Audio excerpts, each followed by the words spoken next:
Hi, welcome to Veera's home. ಇವತ್ತು ನಾವು ಪನ್ನೀರ್ ಮಸಾಲೆ ಮಾಡುವುದು ಹೇಗೆ ಅಂತ ನೋಡೋಣ. ಇದು ತುಂಬ ರುಚಿಯಾಗಿರುತ್ತೆ. ಚಪಾತಿ, ನಾನ್, ಕುಲ್ಚಾ ಮತ್ತು ಪೂರಿ ಜೊತೆ ತಿನ್ನೋಕ್ಕೆ ತುಂಬ ಸೂಪರ್ ಆಗಿರುತ್ತೆ. ಇದನ್ನು ಮೊದಲಿಗೆ ಬಾಣಲಿ ಇಡಬೇಕು. ಅದರಲ್ಲಿ 1-2 ಸ್ಪೂನು ಎಣ್ಣೆ, 2 ಸ್ಪೂನು ತುಪ್ಪನ ಹಾಕಬೇಕು. ಇದ್ರ ಬದಲಿಗೆ ನಾವು ಬೆಣ್ಣೆನಾದರೂ ಯೂಸ್ ಮಾಡ್ಬೋದು.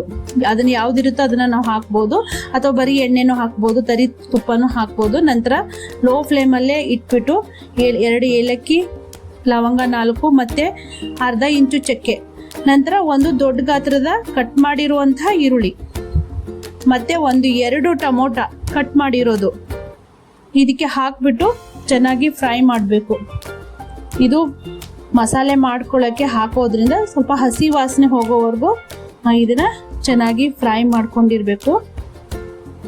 ಬಾಣಲಿಯಲ್ಲಿ ಫ್ರೈ ಮಾಡಬೇಕು. ನಂತರ ಇದಕ್ಕೆ ಶುಂಠಿ, ಒಂದು ಸ್ವಲ್ಪ ಬೆಳ್ಳುಳ್ಳಿ ಮತ್ತು ಕೊತ್ತಂಬರಿ ಸ್ಟೆಮ್ ಇರುತ್ತಲ್ಲ ಅದನ್ನು ಹಾಕಿ ಇದನ್ನೆಲ್ಲ ಸ್ಟೀಮಲ್ಲೇ ಇಡಬೇಕು. ಈ ಥರ ಫ್ರೈ ಮಾಡಿಕೊಂಡು ಲಾಸ್ಟಲ್ಲಿ ಇದಕ್ಕೆ 10-12 ಗೋಡಂಬಿನ ಹಾಕೋಬೇಕು. ಗೋಡಂಬಿ ಗ್ರೇವಿಗೆ ತುಂಬ ರುಚಿಯಾಗಿರುತ್ತೆ. ಈ ಪನ್ನೀರ್ಗಂತೂ ತುಂಬ ಕಾಂಬಿನೇಷನ್ ತುಂಬ ಚೆನ್ನಾಗಿರುತ್ತೆ.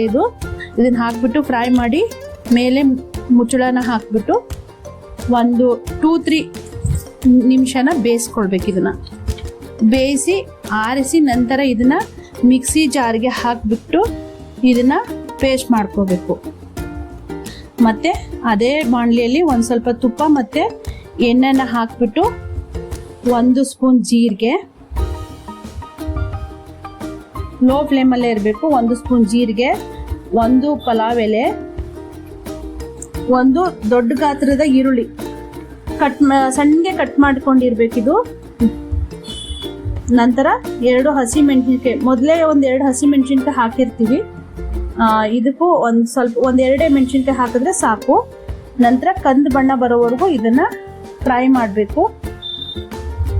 ಫ್ರೈ ಮಾಡಿದ ನಂತರ ಇದು ಲೋ ಫ್ಲೇಮಲ್ಲೇ ಇರಬೇಕು. ಯಾಕಂದರೆ ಯಾವುದೇ ಮಸಾಲೆನ ನಾವು ಒಗ್ಗರಣೆಗೆ ಹಾಕಬೇಕಾದ್ರೆ ಲೋ ಫ್ಲೇಮ್ ಇರಬೇಕು.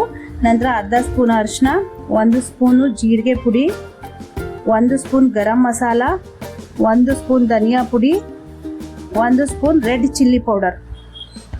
ಲೋ ಫ್ಲೇಮಲ್ಲೇ ಇದನ್ನು ಎಣ್ಣೆಯಲ್ಲಿ ಫ್ರೈ ಮಾಡ್ಕೋಬೇಕು. ಯಾಕಂದರೆ ಫ್ಲೇಮ್ ಜಾಸ್ತಿ ಮಾಡಿಬಿಟ್ರೆ ಇದು ಸುಟ್ಟೋಗುತ್ತೆ ಮತ್ತು ಸ್ಮೆಲ್ ಬಂದ್ಬಿಡುತ್ತೆ. ಯಾವುದೇ ಥರ ಮಸಾಲೆ ಟೇಸ್ಟು ಕೊಡೋದಿಲ್ಲ. ಆದ್ದರಿಂದ ಲೋ ಫ್ಲೇಮಲ್ಲೇ ಇದನ್ನು ಈ ಥರ ಚೆನ್ನಾಗಿ ಮಿಕ್ಸ್ ಮಾಡ್ಕೋಬೇಕು. ನಂತರ ಇದಕ್ಕೆ ಮುಂಚೆ ಪೇಸ್ಟ್ ಮಾಡ್ಕೊಂಡಿದ್ದೀವಲ್ಲ ಆ ಪೇಸ್ಟ್ನ ಇದಕ್ಕೆ ಹಾಕಿಬಿಟ್ಟು ಚೆನ್ನಾಗಿ ಮಿಕ್ಸ್ ಆಗಬೇಕು. ಇದು ಮಿಕ್ಸ್ ಆಗೋ ಥರ ಇದನ್ನು ಈ ಥರ ಫ್ರೈ ಮಾಡ್ಕೋಬೇಕು. ಮಿಕ್ಸ್ ಮಾಡಬೇಕು. ಸೋಟಲ್ಲಿ ಚೆನ್ನಾಗಿ ಮಿಕ್ಸ್ ಮಾಡಿಕೊಂಡು ನಂತರ ಇದಕ್ಕೆ ರುಚಿಗೆ ತಕ್ಕಷ್ಟು ಉಪ್ಪು, ಇದಕ್ಕೆ ಎಷ್ಟು ಉಪ್ಪು ಬೇಕಾಗುತ್ತೋ ಅಷ್ಟು ಉಪ್ಪನ್ನ ಹಾಕಿಬಿಟ್ಟು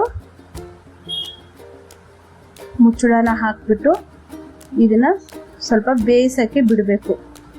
3-4 ನಿಮಿಷನ ಇದನ್ನು ಬೇಯಿಸ್ಬೇಕು.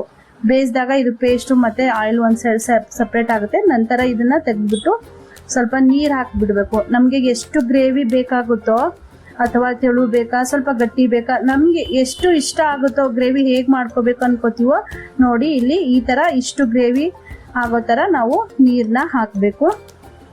ಹಾಕಿಬಿಟ್ಟು ಇದನ್ನು ಚೆನ್ನಾಗಿ ಮಿಕ್ಸ್ ಮಾಡ್ಕೋಬೇಕು. ನಂತರ ಇದಕ್ಕೆ ಪನ್ನೀರ್ ಕ್ಯೂಬ್ಸ್ ಏನಿರುತ್ತಲ್ಲ ನಾವು ಕಟ್ ಮಾಡ್ಕೊ, ನಂತರ ಪನ್ನೀರ್ ಕ್ಯೂಬ್ ಹಾಕೋದಕ್ಕಿಂತ ಮುಂಚೆ ಇದಕ್ಕೆ ಒಂದು ಸ್ವಲ್ಪ ಕಸೂರಿ ಮೇಥಿನ ಕ್ರಷ್ ಮಾಡಿ ಹಾಕಬೇಕು.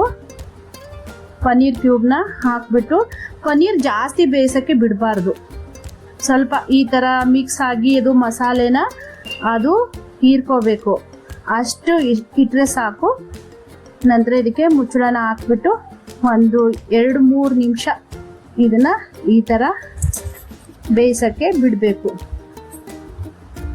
ಇವಾಗ ಪನ್ನೀರ್ ಮಸಾಲ ರೆಡಿ ಆಗಿರುತ್ತೆ. ತುಂಬ ರುಚಿಯಾಗಿರುತ್ತೆ. ಇದು ಚಪಾತಿ, ನಾನು, ರೋಟಿ, ಕುಲ್ಚಾ ಮತ್ತು ಪೂರಿ ಜೊತೆ ಒಳ್ಳೆ ಕಾಂಬಿನೇಷನ್. ಒಂದ್ಸಲ ಮಾಡಿ ನೋಡಿ, ಹೇಗಿರುತ್ತೆ ಅಂತ ನೋಡಿ, ಶೇರ್ ಮಾಡಿ, ನಮ್ಮ ಚಾನಲ್ನ ಸಬ್ಸ್ಕ್ರೈಬ್ ಮಾಡಿ. Thank you for watching.